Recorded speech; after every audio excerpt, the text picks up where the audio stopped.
Hello students, welcome to my YouTube channel learn PCM with PDS. मैं हूं PDS. Today we study introduction of physics. तो यहाँ पे हम बात करेंगे इंट्रोडक्शन ऑफ फिजिक्स की। तो फिजिक्स के बारे में बताने के पहले हम बताऊंगा what is nature, because physics is related with nature. So we first study here nature.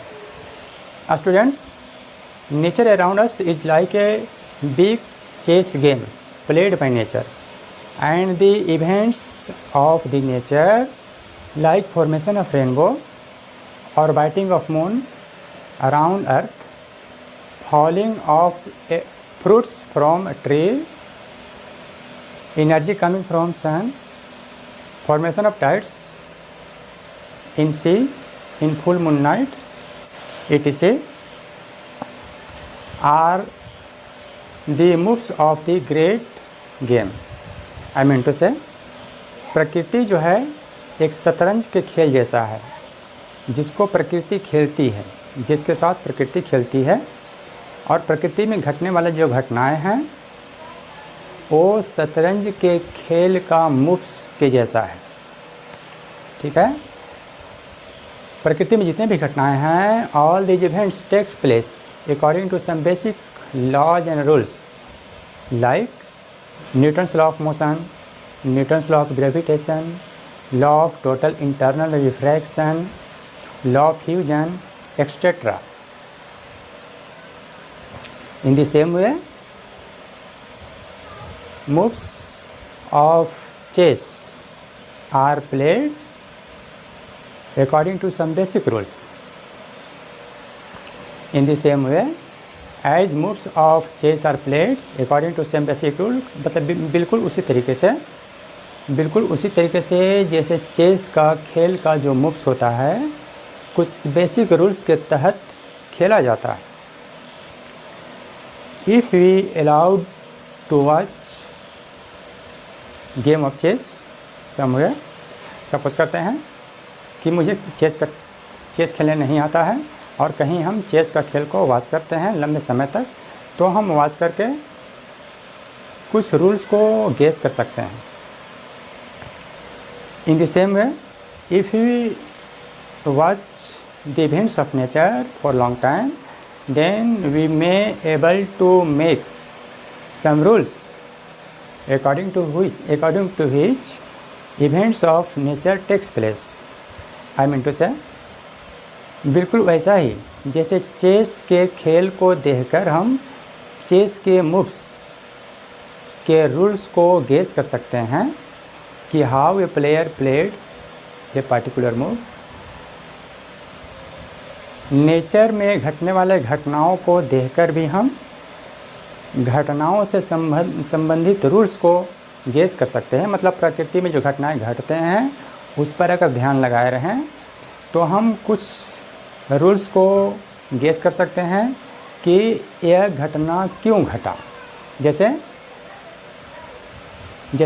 पेड़ से फल टूटता है तो नीचे गिर जाता है, तो न्यूटन ने इस पर सोचते सोचते एक कंक्लूजन पे आया कि अर्थ में ग्रेविटेशनल फोर्स होता है, ठीक है, जिसके तहत वो प्रत्येक मासिक ऑब्जेक्ट को अपनी ओर आकर्षित करता है। Sometimes old rules guessed may not be applicable to the events।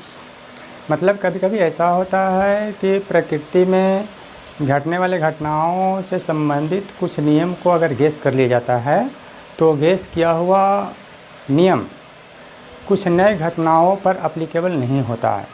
तो उसके लिए क्या करते हैं कि कुछ नए रूल्स का डिस्कवरी करते हैं। तो यहाँ पे हम समझें व्हाट इज़ नेचर। ठीक है, तो according to doctor R P. Feynman, मतलब एक बहुत महान वैज्ञानिक थे डॉक्टर आर.पी. फेनमैन, उनके अनुसार नेचर जो है एक शतरंज के खेल जैसा है।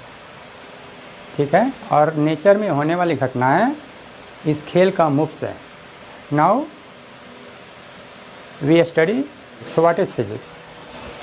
Students, study of nature and its laws and revealing the laws from the observed events is called physics। मतलब प्रकृति तथा इसके नियमों का अध्ययन साथ साथ ऑब्जर्व किया गया घटनाओं के आधार पर जो लॉज डिसाइड किया जाता है उसको लोगों के बीच बताना, यही फिजिक्स है।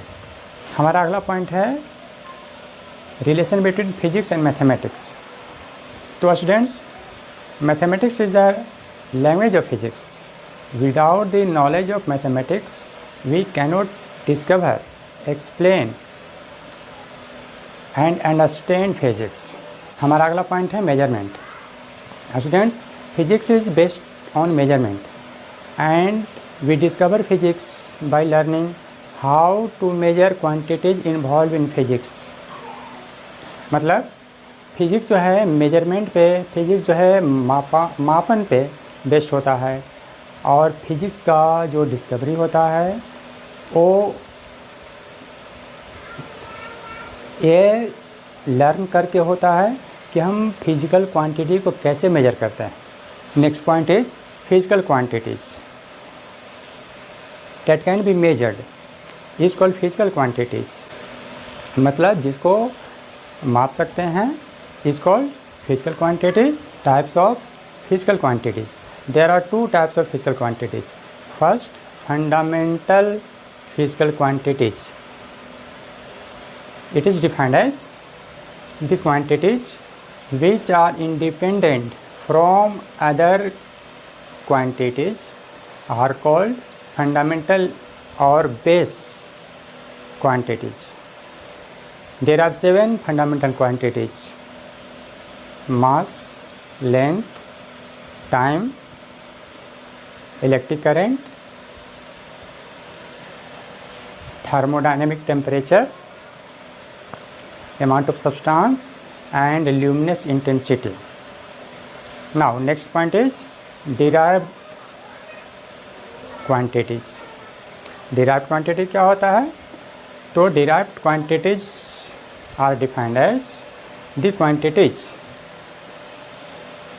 which are derived from fundamental quantities are called derived quantities। मतलब वैसा क्वांटिटी जो फंडामेंटल क्वांटिटी से आता है उसको डिराइव्ड क्वांटिटी कहते हैं। For example area, volume, pressure, etc। हमारा अगला पॉइंट है unit. What is unit in physics? तो ए स्टैंडर्ड और a reference use to compare physical quantities is called unit. मतलब कोई वैसा मानक पैमाना जिससे भौतिक राशियों को तुलना किया जाता हो उसको फिर यूनिट कहा जाता है। ए स्टैंडर्ड और a reference use to compare physical quantities is called unit.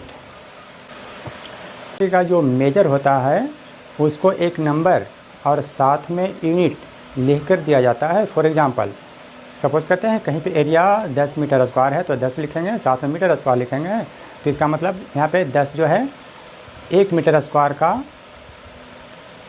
10 गुना बता रहा है। मतलब 10 मीटर स्क्वायर जो है यहाँ पे metre square unit of area है एंड 10 जो है वो बता रहा है कि एरिया जो है 1 मीटर स्क्वायर का 10 गुना है। हमारा अगला पॉइंट है सिस्टम ऑफ यूनिट। तो इसमें हम फर्स्ट पढ़ेंगे एसआई सिस्टम ऑफ यूनिट। तो ये system of unit use through out the world and decided by CGPM in 1971 is called SI system of unit. इसका पूरा नाम है international system of unit. Unit दो प्रकार के होंगे। First, for fundamental quantities. तो फंडामेंटल क्वांटिटीज़ के लिए जो यूनिट होंगे उसको फंडामेंटल यूनिट कहेंगे। और सेकेंड, डिराइव्ड यूनिट। तो जो डिराइव्ड क्वांटिटीज़ के लिए होंगे वो डिराइव्ड यूनिट कहलाएंगे। तो फंडामेंटल क्वांटिटीज़ के लिए ऐसा यूनिट इस प्रकार होते हैं। हमारे पास फंडामेंटल क्वांटिटीज़ साथ हैं, उसका ऐसा यूनिट इस प्रकार है।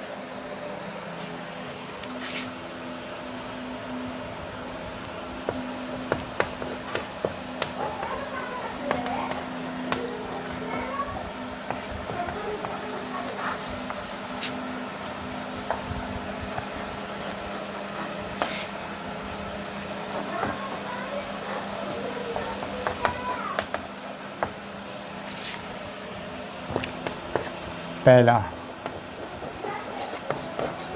लेंथ के लिए मीटर,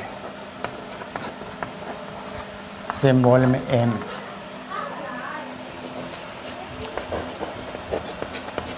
मास किलोग्राम, केजी। टाइम, टाइम के लिए सेकेंड, सिंबल में S. Electric current, electric current इसको लिखेंगे एम्पियर, सिंबल में ए। 5 है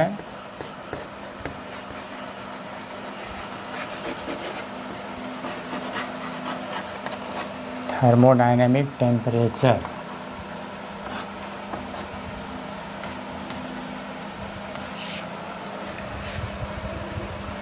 इसका यूनिट है, ऐसा यूनिट है केल्विन, सिंबल में के लिखेंगे। उसके बाद है 6 अमाउंट ऑफ सब्सटेंस,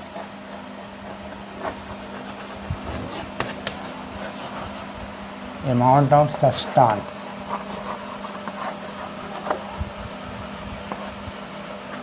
इसको,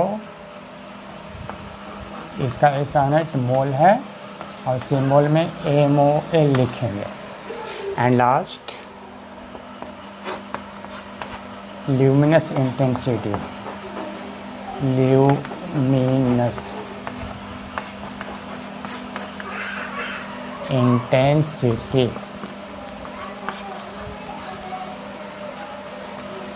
इसको कैंडेला, सिंबल में CD। तो these are our 7 fundamental quantities and their SI units. हमारा अगला पॉइंट है सप्लीमेंट्री यूनिट्स। तो there are 2 supplementary units. First for plane angle that is radian and second for solid angle that is steradian. मतलब supplementary angle 2 होते हैं, पहला plane angle के लिए जिसको रेडियन लिखते हैं और सेकेंड है सॉलिड एंगल के लिए जिसको अस्टेरेडियन लिखते हैं।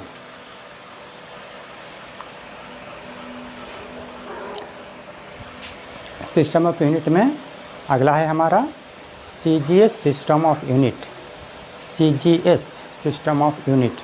तो CGS सिस्टम ऑफ यूनिट में क्या करते हैं,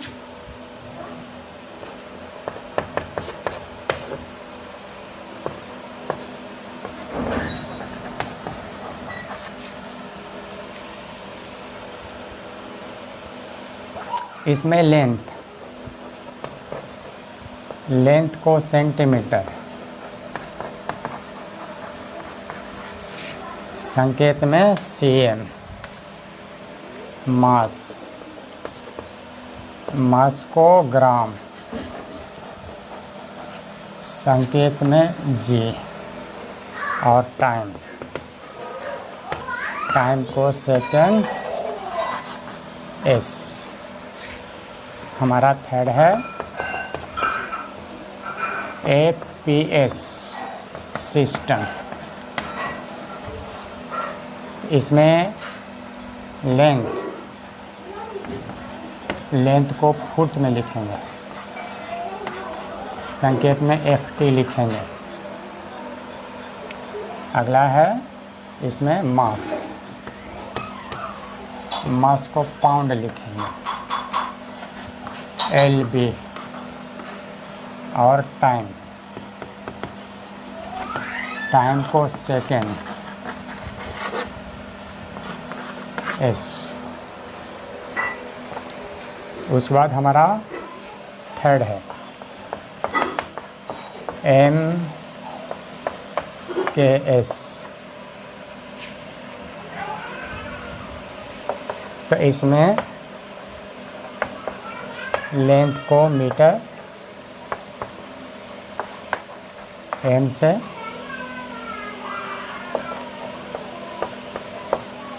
मास को